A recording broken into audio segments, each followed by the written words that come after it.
Hi everyone, this is Tiara Moore, founder and CEO of Lace Ladies for Art, Culture, and Education here in Dallas, Texas. I'm so grateful that you decided to join us for our Lace Up and Social Mothers Takeover panel. You're in for a treat. Period. I brought together 5 beautiful mothers, one of them being my own. I have known them personally and they have been a part of my journey for some time now. So with every answer came truth and honesty, and it was heartfelt, and you could just feel the love in the virtual room, as you can say. But we talk about it all. Of course, we're talking about motherhood, but we're also tackling work-life balance. We're tackling what our faith looks like and how that is brought into how we parent. We are talking about mental health, self-care, you name it, we addressed it. And so I know you are in for a treat. So stick around and let me know what you think. See you guys. Not see you guys. Don't see you guys. See you after the panel is over. Yeah, after. Okay, bye. My name is Candy Robinson. I have 2 daughters, 31, and Tiara's 27. Okay, and Miss Jordan. Hi, my name is Jordan Scruggs. I'm Tiara's friend from college. I have a 4-year-old daughter, and professionally, I work in communications in higher education. And Miss LaShonda. Hi, my name is LaShonda Walker. I have 2 children. I have a 10-year-old daughter and a now 8-year-old son. And I work in communications as well, and food insecurity and child nutrition. Miss Tanya. LaTanya. My name is LaTanya Cooper, and I have 3 daughters, ages 26, 21, and 16. And I am an accountant. And then Mrs. Brittany. Hi, I'm Brittany Hall. I am a mother of a 4-month-old, Skylar Rose Hall, and I am an industrial engineer in healthcare. And I also teach health and wellness, particularly yoga, to various communities. Okay, great. Thank you, ladies, for being with me again. As you can tell, you have young ladies in all walks of life, so I think this will be a great little panel discussion. So, of course, I feel like, again, it would be rude if I didn't pass the first question to my mother. So, Mommy, how have you tried to introduce Christ to your daughters? Well, I started at an early age with them. Of course, taking them to church, having them in Sunday school. The one beside me wouldn't stay in Sunday school. We learned Bible scriptures at home, and of course the books of the Bible. There's so many other tools nowadays that I didn't have at my disposal when they were young. But that's some of the things that I did to try to introduce them to Christ. And also tried to walk the life. So the reason I picked this very first question is because the reason that we are doing the panel discussion is to promote Lace's new ebook. And so for this very first ebook, which of course will be a series, we are distinctively trying to help young ladies discover their path and walk with Christ. So I thought that would be a great way. And you actually put the nail on the head when you said there are more different tools than when we were growing up. So I'm going to pass the next question to LaShonda and ask, what are some of the tools, books, websites, children's groups, or anything that you use or used to help answer your daughter's questions about God? I think the first tool that I definitely use is myself. One thing that's very important to me is establishing an open line of communication with her at a very young age. And so I do my very best to be an open book with my life. And I just use different opportunities to talk to her about Christ, talk to her about the word. Usually it's life experiences. And then we are fortunate that we just have a village around us, a family, friends who also walk with the Lord and have a relationship with God. And so we definitely ensure that she is around them. And then they also pour into her as well. From different backgrounds, experiences. So that's really where we begin, is we try to begin with personal relationships within the family. And then I bring in resources as different issues come up as she changes. So is there anybody else that kind of has any other resources that they use? I agree with her in the family. This is Jordan. Kinley is at the age where she doesn't really understand, but we can put her in situations where she's in the presence. So before Corona and COVID, she would go with her godparents to church, and she would sit with my grandmother. So she understands like sitting down in church. And we do our nighttime prayers. But she's recently started this thing where she takes off on her own prayer. And I just let her go. And I pray for mommy and Jiva and my friends. Amen. And I'm like, cool. You lay me down to sleep is great, but we love a remix. So she's taking it by the helm and doing what she feels called to do. As far as resources, I literally found a YouTube channel yesterday that goes over Bible stories. So if we're gonna be on YouTube, let's use it effectively. So she liked the Bible stories. It took a little time for her to be like, okay, I actually want to sit down and watch this. But she likes the book. She likes the stories on YouTube. She thinks God is her friend. I don't know what kind of friend he is, but she knows he's a friend. We discussed that yesterday. She's like, he takes me places. And I'm like, yeah, he does. Not just wherever you go, I know you're safe. So that's where we are with the 4-year-old as far as building her relationship and exposing her to the concept of, God, Christianity, and being in the presence of people who are in the same mindset that we follow as a family. Oh, yeah. And then actually, because you got the next question, will be perfectly lead into like, how do you plan on addressing like taboo topics to your daughter as she grows and progresses? So taboo topics, I give her an explanation of what it is because she doesn't understand that it's necessarily bad or frowned upon. So giving her an explanation of what it is helps me because she likes to ask questions. My philosophy is I'll let her figure it out on her own.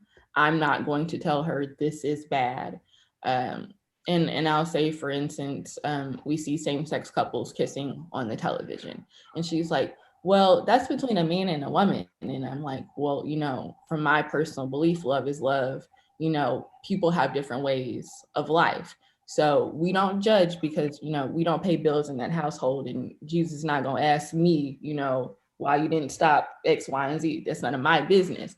I can only tell her, this is how some people live. And that's okay if it works for them. Because I never want her to go out in the world as a reflection of me being judgmental, and she doesn't have a full understanding of what it is, only, because I said so. And that's not my parenting style. I'm more so, let me give you an explanation, and you can decipher that for yourself. And her 4-year-old brain only comprehends, so much, but I do want to leave it to her to make the decision for herself. My job as a parent is to provide her with the information. And then as she grows, she'll make a decision. And as far as taboo topics, most people grow up in a household with a mother and a father. That's not, her situation. And of course, it's taboo, but her normal is mom lives here. I live with mom. I go see daddy on the weekend. So she was born into a situation that is quote unquote taboo. So her normal is different than everyone. So everyone else's normal is going to be different. And I think that makes it a little bit more comprehensible and easier for her to be like, okay, well, I'm different too. So whatever they do is what works for them. Yeah. So that's actually a perfect jump to Miss Latanya. That says, your next question is, what is one thing your mother taught you about life that you want or wanted to teach your daughters? The one thing that started from the beginning, that it's just nice to be nice. I heard that from the time I can remember, even knowing how to talk, I can remember just nice to be nice, because that's all they would tell me, that niceness will get you anywhere. And I try to instill that in my daughters, that it doesn't cost a thing to be kind. It doesn't cost a thing to be nice. And as a matter of fact, blessings will come through that, because people remember when you're really mean or when you're really nice. They're going to remember. And I don't want you to be the mean girl. I want you to be the nice girl that people remember. And so the second thing that my daughters will tell you, that's my version. My daughters will tell you, Mom hates a liar. That's all they're going to tell you. Do not lie. Mom hates a liar. Mom hates a liar. Mom. That's what they would tell you. That never lie, because if you lie, you'll steal. If you steal, you'll kill. Yeah. I feel like that's everybody. Yeah. Okay, so I'm going to flip it a little bit and focus a little bit more on motherhood. So the next question will be for Brittany. And the question is, how have you been able to find work-life balance? Especially with that new fresh baby girl. Yes, this is a perfect question for me, because I just started work right before Thanksgiving. So I had my maternity leave, so I didn't have work. So it was really nice, because I woke up when I wanted to, when she woke up and was hungry. So I don't wake up when I want to. So it's nice. It was nice to have that time, and Tyler was home as well. And with the quarantine, we were just at the house. So there was really no balance. It was kind of her, leading our daily lives and what she needed and what she wanted. And then day one of work came, and I was like, oh my gosh, what do I need to do? How do I need to prepare the day? I needed to have milk pumped and all of this. And what really helped was, I want to say that LaShonda mentioned, or somebody mentioned, about the village. So my mom came and she helped. So with finding a balance, the village is extremely important, and having people that have gone through it before you that can help, that can say, hey, Brittany, you might want to get up at 9 and pump, so you have something in the morning. You might want to take your milk out 12 hours before you need it. You might want to have your calendar blocked off at these times to help you have time to maybe feed your baby if you're going to work from home. So having a village has helped me kind of find that work-life balance, and also and I'm blessed to have a team and a manager that has children as well. So it's really nice to work with people who also understand, like, hey, I might be gone for 10 minutes, throughout the day at a time to, feed my little one. And so that's kind of where I am now. I'm still learning, because I'm at 4 months in, and she's still kind of not on a schedule. But for me now, it's just reaching out to like Tiara, you, or LaShonda, asking, hey, how did you all do it? My village is really helping me find that work-life balance. And then knowing that some days I may not get it 100%. Some days, hey, I may have to ask my mom to do a little more that day. Hey, Mom, I've got to do more work here. Or then my boss, hey, I may have to take vacation half a day because I've got to take her to an appointment. So just finding that every day might not be 100% in all areas. Some days I might do this better. Some days I might do this better, but knowing that that's okay. And also going back to your previous question, that's what my mom taught me. She's like, you may not be 100% in every area, and that's okay. That's motherhood. You give where you can, but make sure you refill your own cup so that helps you find that really healthy balance. And that's like literally something that I'm still learning. So like after like a year and a half, like Mom says all the time, like, Tiara, do you need a break? And I'm like, no, I'm fine. I haven't broken yet. We're good. You will. As I'm crying, I'm fine. Yeah, I was like, it's good. Yeah, that's true. Okay, so the next question is going to roll back to Mommy. How do you measure your success as a parent? And we were just talking about this. One of the ways that I do measure is how my children turned out. As they're growing and you're instilling things in them, you're hoping and you're praying that they're catching on, but you don't find out until they're grown, and then they'll come back and say, well, see, I listened. I did this. I heard you. And that really let me know that I did do, something right with them. Both of them are, um, I see them as well balanced children, well, grown ups. Seeing Tiara become a mother and how she takes care of her baby, and it makes me proud. And then the obstacles that Tiffany has gone through, how she still started businesses when other people would give up. It's just that strong will that was in them. And Tiffany, my oldest, always had this real strong will. And I used to tell her, one day in life, you're going to need this strong will, but it's not today. But anyway, all of that, I think, is where I'm proud to see the women that they have become. Oh, you're just so sweet. Like, my heart. So, well, Shonda, this one's for you. How have you introduced or plan to introduce the importance of self-care to your daughter? Girl, that started like, ooh, Exactly. So she just hit 10. And during everything that's happened in the last year, it was literally like she went to bed a child and she woke up a preteen. I think I texted Tiara the other day because Haley came to me and she was like, Mommy, did you know that Ariana Grande is dropping a concert on Netflix? And I was like, when did we go from JoJo Siwa and Hair Bows to Ariana Grande? Like, what is happening? So it's been a shock, like, because you feel like it happens overnight. It's like 1 minute they're babies and you're still trying to figure out puffs and snacks, and the next minute you're getting those types of questions. So for me, it's been really a transition this year. So we've had to introduce toiletries to her that you typically wouldn't use as a child, and constantly have to remind her every day, okay, we're transitioning, this is normal. I am starting to get the questions about, well, what's a cycle? What's this? And so again, going back to the village, family members have already bought her books. For example, she's still into the American Girl. So that's the struggle, is like, you still play with dolls, but yet we're having these conversations. So I use the American Girl books.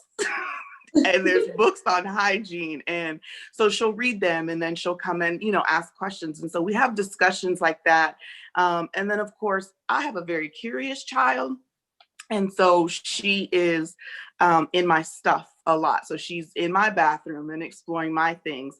And one of my friends, she gave me some really good advice because she was an only daughter of her mother. And she told me, she said, Shonda, being a mother of a girl who's the oldest, it's going to be a lifetime of code switching, where 1 minute you're going to have to be the mom, but the next minute you're going to have to be the friend, having these, conversations with her, because you don't want her going out into the world to get the information and get ignorant information. So, yeah, we're actually in that phase now. And so we're just taking it one step at a time as she has questions, answering those questions and being honest when she sees, certain things in the bathroom, or is like, well, what's this? And what's this for? And what's this for? Is really educating her, because I don't ever want her to leave ignorant. And then again, we have family members that will come behind and reinforce those, like, okay, we're at this stage of life that we have to do this and we have to wear this. And so this is important. So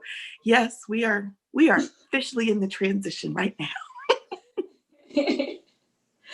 Okay, this next one is for Jordan.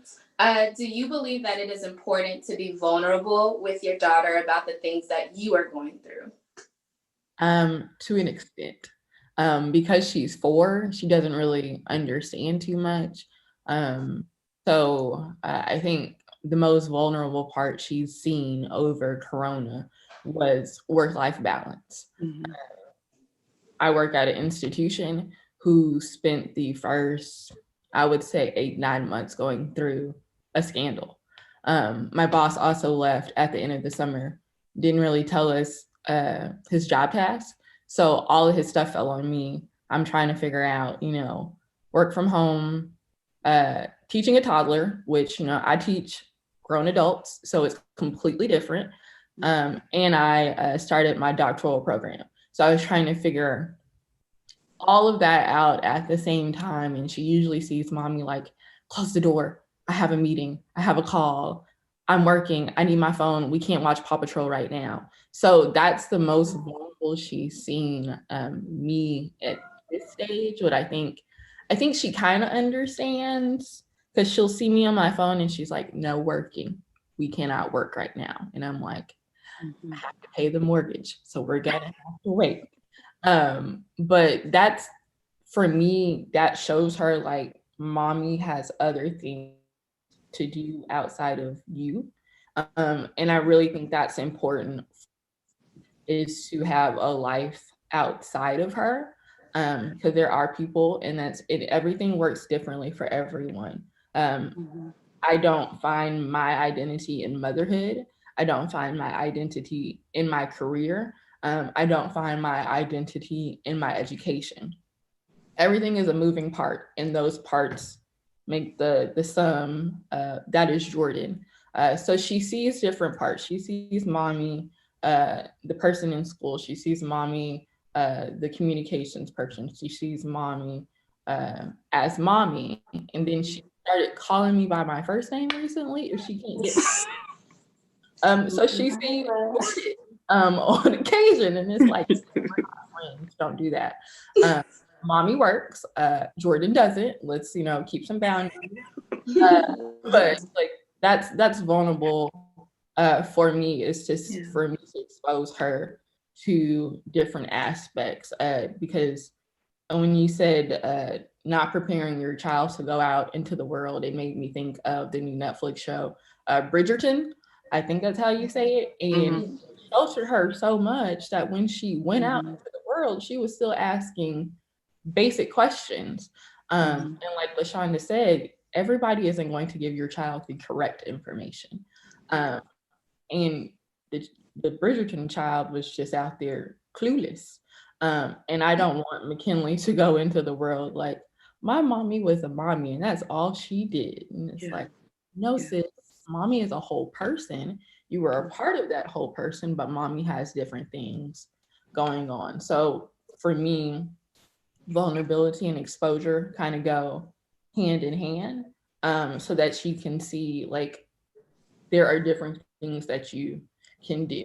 And this kind of brings me to the question when you ask a child, what do you want to be when you grow up? And they kind of feel forced to give one answer.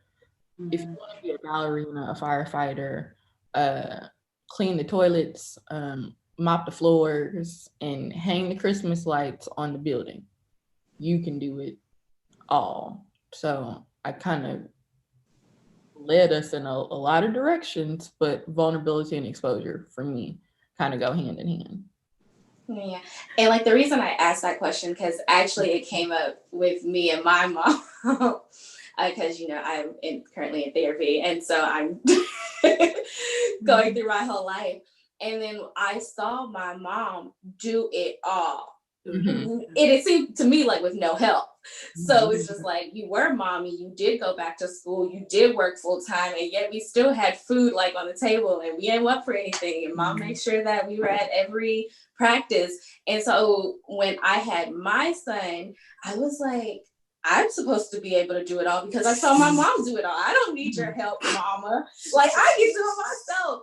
And so it literally, I had to ask her, I was like, I know you struggled because now that I'm an adult, I know that happened, but would you have felt the need to like just let us know, like that little part that like mommy's having an off day, or mom's sad, but tomorrow she'll feel better. So we just didn't see this superwoman who was and expected us to be that superwoman at the end of the day. So like, I get it. And then I do, it's like, yeah, you don't keep your kids all in your business, but just those little moments to know that like, she's human. Yeah. And then I'm human. So I need that help as well. So to that point, my mom was the same way. But when you have your village around, you don't realize those people are playing key parts. Like I go to my godmother's house for the weekend. That's for my mom to have. Mhm. My dad was Yeah. on Wednesdays. That was for her. Be like, okay, I get these 4 hours to myself. So it wasn't that we weren't exposed. I don't think we actually knew. Click. Right. Yeah. It didn't make any sense. That my Right. aunt was like, your daughter is a traveler. She travels all the time. And I'm like, yes, because mommy doesn't True. get like we're all gonna be sitting at the church looking at each other like she snapped and it was it. And Yeah. I think for 8 months, the first 8 months of her life, she didn't go anywhere. She was with me all the time. I struggled asking for help because I felt like I had to do it by myself. It was my responsibility. Dad was there, when he could be, but that's my child. So I was over here like, did she eat today? I don't know what's happening, but finally my god sister was like, you need a break. We will take her, sleep, whatever you need to do. But I think to your point, maybe we needed to know, like, get out my face. I'm having a day. But also each generation gets wiser because Very true. Candy and I's generation, that's what we were taught. That's what we taught. We came from the generation what goes on at home stays at home. Children stay in a child's place, and all of that has its place. But now, if Candy and I look back, oh my God forbid if you had a cleaning lady to come once a month. Oh my God, you lazy woman, you know, or don't cook every day, or you order Uber Eats. What? Oh, blasphemy. Oh my God. Right. But each generation gets wiser. And I think if Candy and I had now what we have now back then, it would have been a different story too. And so, and for me, when I got divorced, my children were, and I moved here, were 9, 5, and 1. And so there was a guilt for me for moving from Kansas City to Dallas, even though I knew it was the move I was supposed to make, there was a guilt. And so I hovered over my children. I wasn't like Jordan. I didn't have the wisdom that Jordan has. My life was my children. I'm not going to date till my youngest is 18, which we know that's a lie now because she's 16 and mama has a lie. But at the time, it was, I'm not going to do this. It's all about my children. But Jordan nailed it. And I was so glad to hear that, is that you are more than just a mother. And sometimes you feel guilty for saying, hey, I do want to go out and hang out with my girlfriends, or I do want to, do this. And there's no guilt in it. You can be it all. And even though, like Tiara said, Candy was Superwoman to, to them. Candy's Superwoman to us at work. So, she's just not Superwoman mom. She's just Superwoman, period. But even in that, there's a grace that God gives that doesn't allow our children to see sometimes. Right. And I truly believe that there is a grace that he gives mothers to make it look easy. Yeah. We know it's not easy, but there is a grace. And there was one time, Latrice, when we first moved here, and I think maybe the second year financially, it was a struggle. And Latrice caught me crying in my room. She was like 10. And I was crying in my room, like, God, did I make the right move? This is hard. I don't have any family here. I had no family here, anything. And so she wrote me, I still have this note to today. She bought me, oh God, okay. She bought me in 93 cents out of her little, that's all she had, her little thing. And she wrote me a little note, I don't want you to struggle. You can have this. Yeah. And it was like, oh God, oh God. So at that point, and this wasn't the right decision, but at that point I said, my kids will never see me like this. They will never see me like this again, because that just, and so it wasn't the right decision. What I should have done was set her down and said, hey, right now it's tough. Yeah. We're new. We're getting. We're recreating ourselves, and I should have had the conversation. But because I was from the school of, you don't bring kids, and I didn't. But hindsight says I could. So to hear Jordan say what she said just really blessed me.